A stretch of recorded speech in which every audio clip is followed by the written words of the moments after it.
क्या हाल है दोस्तों। गोबर भक्ति एक ऐसी बीमारी है जिसका जितना भी इलाज करा वो उतना ही लाइलाज होता हुआ नजर आता है। और इस बात का ताजा सबूत है ये वीडियो, जिसमें एक शख्स को दूध से भरे टब में लेटकर नहाते हुए दिखाया गया है। हालांकि यहाँ मैं आपको एक बात बताता चलूं कि ये दूध असली नहीं है और जिस शख्स को इस टब में नहाते हुए दिखाया गया है उस शख्स की कहानी इतनी दुख भरी है जिसको सुनकर आप हैरतजदा रह जाएंगे। और मैं आपको उस फैक्ट्री के बारे में भी बताऊंगा जिसको सिर्फ एक झूठ ने तबाह और बर्बाद कर दिया था।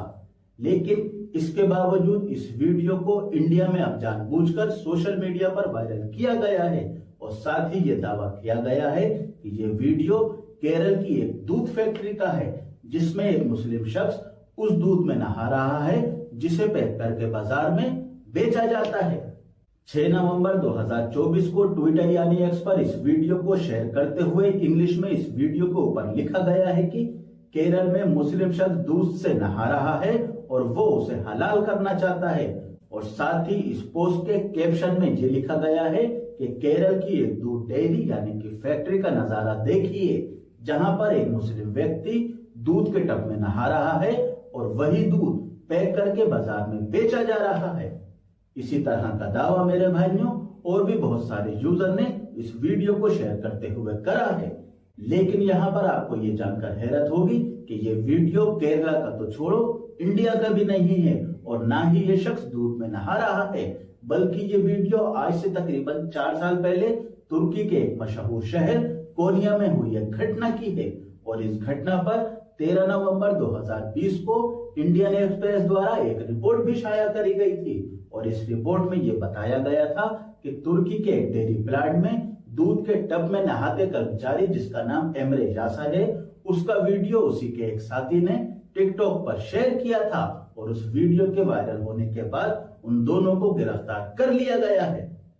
लेकिन यहां से मेरे भाइयों अब असली कहानी शुरू होती है एमरे यासर की। गिरफ्तार होने के बाद एमरे यासर 6 दिन जेल में रहता है और जमानत पर रिहा होने के बाद अपना मुकदमा मजबूती के साथ लड़ता है, क्योंकि तुर्की कानून के हिसाब से उनके आर्टिकल 185 में यह कहा गया है कि कोई भी शख्स जो पीने के पानी या किसी भी प्रकार के खाने की चीज में जहर मिलाकर लोगों की जिंदगी और उनकी सेहत को खतरे में डालता है तो ऐसी सूरत में उस शख्स को 2 साल से 15 साल तक के कारावास की सजा हो सकती है। हालांकि उधर एमरे यासर का हाल यह था कि तुर्की में ये वीडियो वायरल होने के बाद वो पूरी दुनिया की नजर में एक इश्तिहार बनकर रह गए थे और उसको कोई भी सिर्फ नौकरी पर इसलिए नहीं रखना चाहता था क्योंकि उसको एक वीडियो के अंदर दूध में नहाते हुए दिखाया गया था।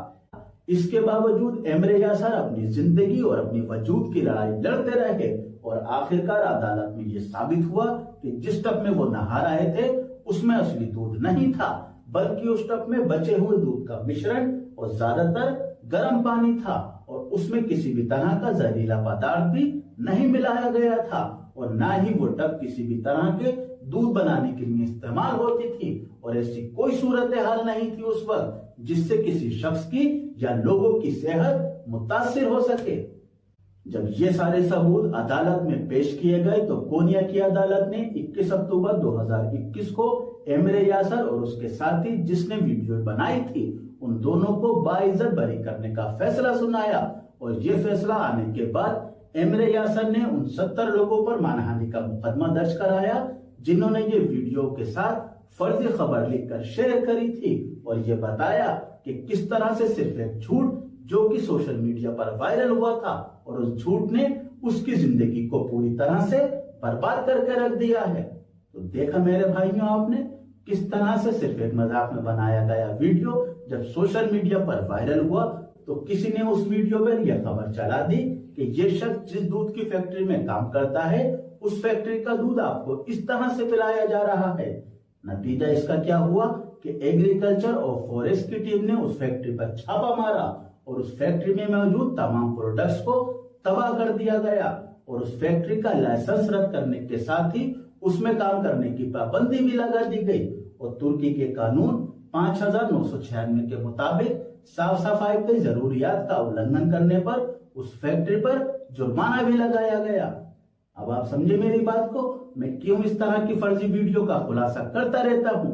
क्योंकि सिर्फ एक मिस इन्फॉर्मेशन ने ना सिर्फ एमरे यासर और उसके साथी को मुश्किल में डाला, बल्कि उस फैक्ट्री को भी ताला लगा दिया जिसमें कई सौ लोगों के घर परिवारों का गुजर बसर हो रहा था, और वो सारे लोग बिना खता के ही बेरोजगार हो गए। आखिर कौन था इसके जिम्मेदार? सोचिएगा जरूर मेरे भाइयों। मिलेंगे हम आपसे फिर एक नई वीडियो में, तब तक के लिए अल्लाह हाफ़िज़।